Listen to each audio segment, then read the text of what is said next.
composition. Today, whole class is going to be dedicated to composition and developing of the composition.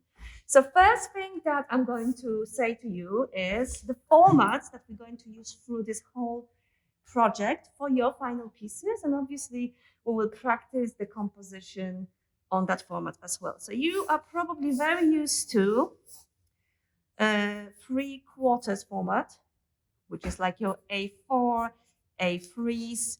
It's a standard ratio of the paper. So you've got a 3 units to 4 units. So you're probably very comfortable with that format, but this is not the format we're going to use. We are going to use a format that is square. So we're using equal measurements, okay? Which is actually much harder because the square, it's a perfect shape. That means that it's very static as your surface. So if you've got something that is 3/4, you can have some things long or things horizontal. Here you don't have a distinction. The next thing I'm going to mention to you is geometric versus organic. Geometric in art, what does it mean? What type of shapes? Square, rectangles, so think maps, circles, lines. So if you're thinking about geometrics, you're thinking about your squares, you're thinking about things that are angular. When we're talking about organic in art, what do we mean? So forms that are not geometric, forms that are irregular. Yes? Okay. So think about things like a leaf, a blob. Think about, things that you will see in nature. So compare architecture, which everything is geometric, to, let's say, you go to Amarat Park and you see flowers and stones and things like that. They are irregular. What we are going to do today, we are going to practice creating your compositions, trying to create different types of compositions using either geometric or organic shapes. The next thing that you will need to, so that's one thing that you will need to keep in your mind, that I want you to create 2 different types of compositions using 2 different types of shapes. The second thing that you're going to practice in this exercise is creation of dynamic or static composition. In a nutshell, dynamic composition has lots of curves, lots of energy, where static composition is very balanced, symmetrical and quieter. Okay, so what we are going to do today, we are going to do exercise creating compositions in the square, trying to do dynamic and static compositions in both geometric and organic. First, you're going to actually create some sketches for yourself, okay? I would like you to create a page of sketches, very rough sketches, just trying to create a different abstract composition. So we're not trying to create like faces or landscapes. We're just talking about shapes, okay? Shapes and values, because we're just using the pencil. You can see I've already divided my pages into some boxes. You can have this size boxes or different sizes of boxes. That's fine. I don't mind. I want you to work with this stage pretty quickly, okay? I want you to create 16 of those compositions, okay? So think about maybe 5 minutes on one composition or maximum, and then move on. I don't need it to be nice and exact. I just need a rough sketch. So think about it as a thumbnail. So let's say if I will start creating a composition, and I'm going to create a composition using some rectangular shapes, and I want to create something that is interesting. So why don't I create something like this? So what if my shapes are going like that, and maybe I'm going to do something with the background?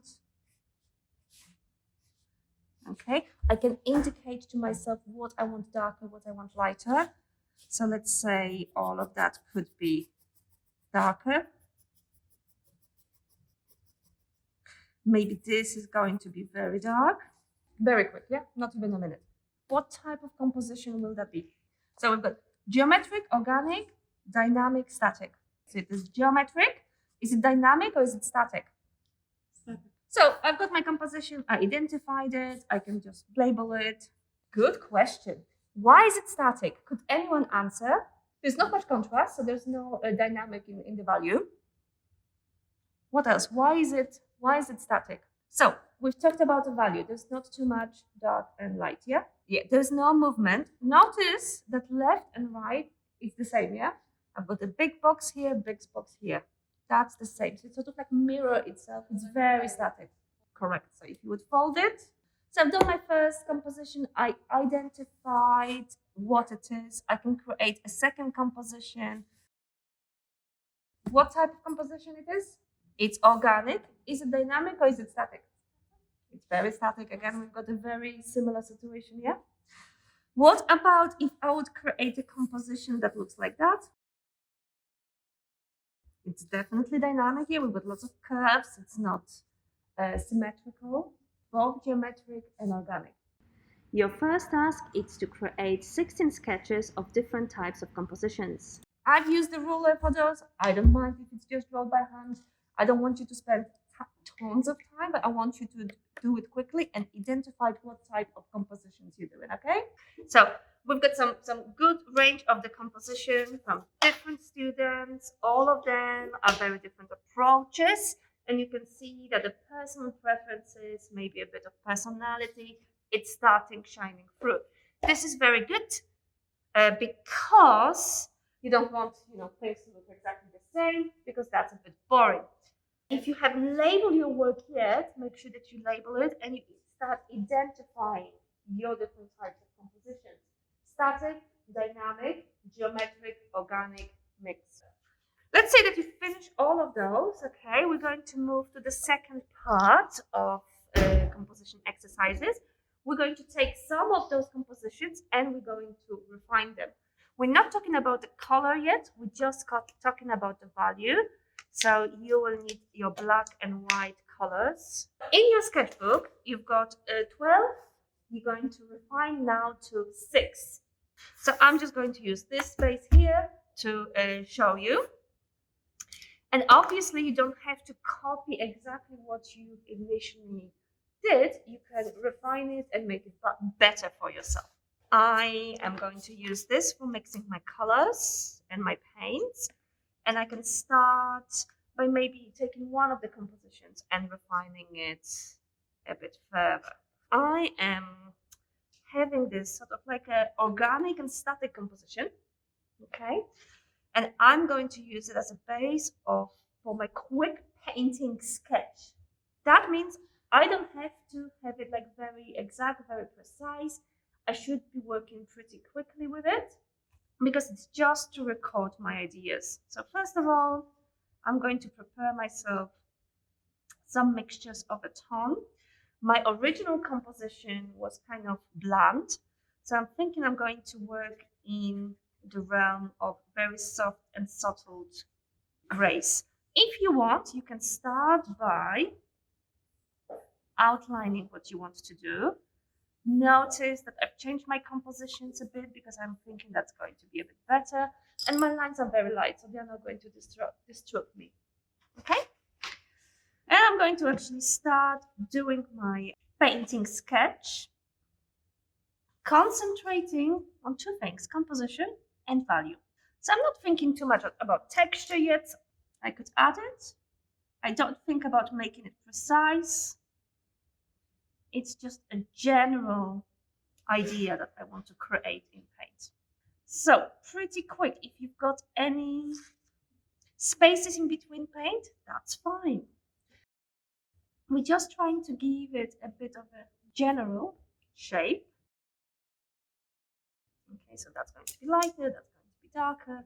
I am just working roughly, not bothering too much, because it's just recording the ideas, right? While you're doing that, if something interesting comes to your mind and you're just like, hey, I want to add something else into it, I want to refine it, I want to change it, do it. So for example, in my first one, I still wasn't sure how I'm going to deal with the values, but here I already start deciding, okay, my background, it's going to be painted white. If I'm sticking out of the lines, it doesn't matter. It's not a final piece. So I've lost those petals. I think I'm just going to treat them as outlines. If you're thinking about geometric shapes, do it roughly, okay, even if it's not a perfect shape, rather than spending time with your ruler and then working like this to get that perfect shape, yeah? And that's your final piece approach, ladies. But this is just a rough sketch. So 6 compositions based on your previous sketches. You can adjust them and you can change them. You don't have to exactly follow what you've drawn, but there needs to be some sort of connection. So improvement.